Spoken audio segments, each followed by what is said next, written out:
I wrote a paper called "Who Are the Disbelievers?" It's online, and I went into great detail about that. Generally, I mean, I incline towards the position of Imam Ghazali, who says that the majority of human beings will have salvation in the end. But does it say that Yeah, no, he uses, I mean, he bases it on, he doesn't base it just, he didn't just say that. He based it on, well, I mean, there's scholars that limit greatly the mercy of God, and, but there's a reason why it's not permissible to do ta'yin, and that's, all of our ulama say that. You cannot say any individual is going to hell, because only God can judge people. And I think the best position is to be concerned about where you're going and not where other people are going. I mean, Muslims tend to obsess about where other people are going, and the real problem is not where they're going, it's where I'm going, or where, But generally, the kufr is to reject truth once it's clear to you. And Imam Ghazali said that people who have been given distorted versions of Islam and reject the distortions do not fall under the category of kafir.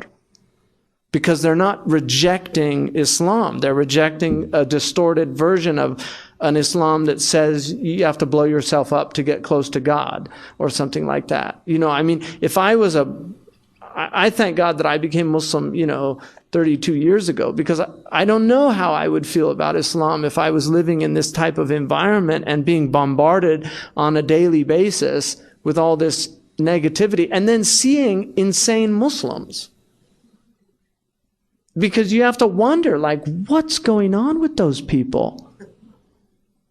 Really, I mean, just average people here, why are they so angry?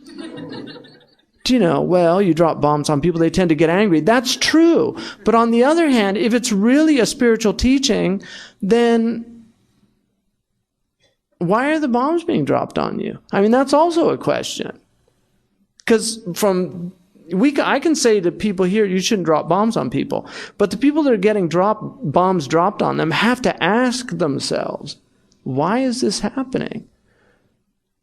What is it saying about our state? What have we done collectively? Because the problem, one of the things that the Quran is very clear about is that calamities, when corruption spreads, the response to corruption is calamity. That's very clear. Surah Ar-Rum, Allah says that He causes you to taste tribulation to humble you and to call you back to the truth. But what the Quran says is, أَتَّقُوا فِتْنَةً لَا تُصِيبَنَّ الَّذِينَ ظَلَمُوا مِنكُمْ خَاصَّةً. Be fearful of calamities that don't just afflict the guilty, they hit everybody. So you can't say that they're all bad or evil. No, when corruption spreads, it brings on calamities that afflict everybody. I mean, for instance, there are venereal diseases that are a direct result of people practicing certain sexual practices that have brought on those diseases. But then, blood gets contaminated and the innocent child gets the transfusion. You say, oh, what did they do to deserve that? That's the whole point. That if only the guilty got afflicted, the innocent would never care about changing anything because, they'll get what they deserve. But once you realize, no, it affects us all, then the impetus to actually call to virtue and to decry vice becomes much stronger. And that's part of what people of God are supposed to be doing. They're witnesses. So they're here to to witness the truth. And part of witnessing the truth is condemning what's wrong. Yeah, it's just when we are approached by Christians, they ask. Yeah, no, I mean, yeah. Well, Jews and Christians are Abrahamic people, and they both believe in one God. I mean, even Christians with the Trinity, if you get into real Christian theology, it's very confusing, and most average Christians don't really understand it. But if you get into, like, if you read Aquinas on the Trinity, it's very clear that he doesn't believe God's like three separate beings or three separate parts. I mean, he believes in infinite God. Insubstantiality is part of the Catholic and Orthodox belief about God, that the God's not like anything, right? So, they're muwahidun, and the verses in the Quran are very clear. The hadiths are clear that people of Tawheed, there will be a point in which everybody who believes in one God is removed from the fire. The Prophet did, however, in Sahih Muslim, it's a ahad hadith, but the Prophet did say, no Christian or Jew will hear about me and die not believing in me, except that they'll enter the fire. And that hadith is understood, obviously, that they know he's a prophet. So if you reject a prophet, you're in a dangerous situation because he's in the line of prophets. But and even the Hindus and the Buddhists and all these other people, I mean, most of them, the Quran says, "La taj'alu lillahi andadan wa antum ta'lamun." Don't set up idols with God once you know. And that's called jumla haliyah in Arabic. The hal of the people is that they know that they shouldn't be doing that.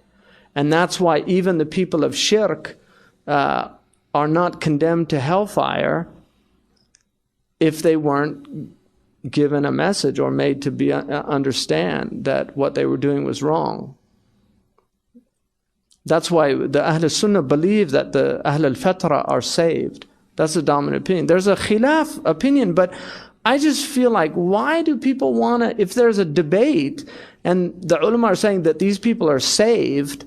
I mean, one of my favorite hadiths is about the Prophet ﷺ said that two men, Allah condemns them to the fire. And so they start heading towards the fire, but one of them looks back. It's a hadith says, "Yaltafitu." So Allah stops him and says, "Why'd you look back?" He said, "I thought you were going to forgive me." And so Allah says, "Udkhul jannati," enter into my paradise, just because of his good opinion of God. Like the other one just said, I knew I'd never get forgiven. So have a good opinion of God. I mean, I've met wonderful Christians that, I'm sorry, I have a hard time believing God's just going to zap them. It's just, if you read the descriptions of the evil people in the Quran, they're puffed up, they're arrogant, they don't feed the poor people. Read the descriptions of the kuffar in the Quran. And they're not people of humility.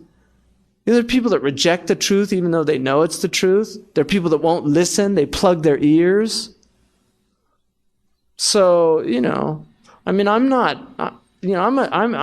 believe in the Aqidah and what I was taught, and I'm not in any way giving some kind of California version of Islam. So I want to make that clear, But these things, this is in the tradition, and it's like Ibn Rushd, he talked about whether or not the Quran, if you read the Quran for dead people, does it benefit the dead people or not? There's a khilaf, there's a difference of opinion. Ibn Rushd says, this is a difference of opinion about the mercy of God. Shouldn't we err on the side of mercy? Like that it benefits them? Given that there's a difference of opinion, no, it doesn't benefit them. I'm sorry, I would prefer that opinion that it benefits them. And the proofs are strong. So the other people have their opinion, but it's very interesting about people that, it's like the man who urinated in the masjid. And I never understood this until I lived with Bedouin. I was once talking to a Bedouin, and he literally unbuttoned his thing and turned around and urinated right in front of me. Like Bedouin are like that, So I never understood that hadith until that happened to me. Bedouin just urinate whenever they get the urge, and it's desert and they just cover it up with sand or whatever. But anyway, the Bedouin urinated in the masjid of the Prophet ﷺ. Now the Sahaba wanted to kill this guy. The Prophet told the man to just cover him. Like put things so he was hidden. And when he finished, the Prophet went up and he said, look, this is a place of purity. Don't urinate in the masjid. But the Sahaba were so angry. I mean, I don't want to say, that they were, anyway. But they were angry. And so this man, when he saw how they reacted, and then he saw how the Prophet ﷺ reacted, he just said, Allahumma arhamni wa raham Muhammadan wa la tarham siwana.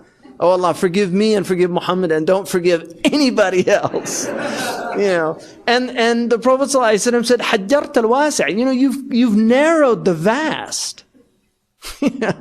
And that's what these people do. They just narrow the vastness of God. Ma qadrullah haqqa qadrihi. God can forgive anybody. And the Maturidi believe ikhlaf al-wa'id does not diminish God. In other words, if you fail to fulfill your promise, that diminishes you. But if you fail to fulfill your threat, it actually enhances you. And that's the Maturidi opinion, that if God threatens you to do something, and if he chooses not to fulfill his threat, like if he threatens to send you to hell, and then he doesn't do that, that it actually, it enhances God's esteem. It doesn't diminish it. Unlike if he promised you paradise for doing something, then you do it and then he doesn't give you paradise, that diminishes.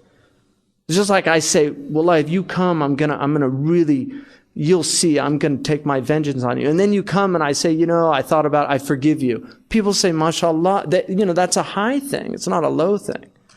So Allah, there's a man who had himself burnt after he died. This is in the Sahih hadith. Right? Does everybody know that hadith? People know that hadith? He had himself burnt, cremated. And he told his sons to spread his ashes out, right? The Prophet said he was brought before God, and God said, why did you do that?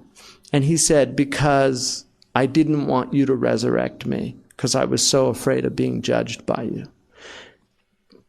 That belief that he could somehow scatter his ashes and God couldn't bring him back together, that's kufr. And that belief is kufr because it's isti'jaz qudratillah. It's considering that God's not omnipotent, that he's not all powerful. You actually think that God can't do something. That's kufr. And yet God forgave that man. This is clear in the hadith. God can forgive whomever he pleases. Even if you look at the verse that إِنَّ اللَّهَ لَا يَغْفِرُ أَن يُشْرَكَ بِهِ.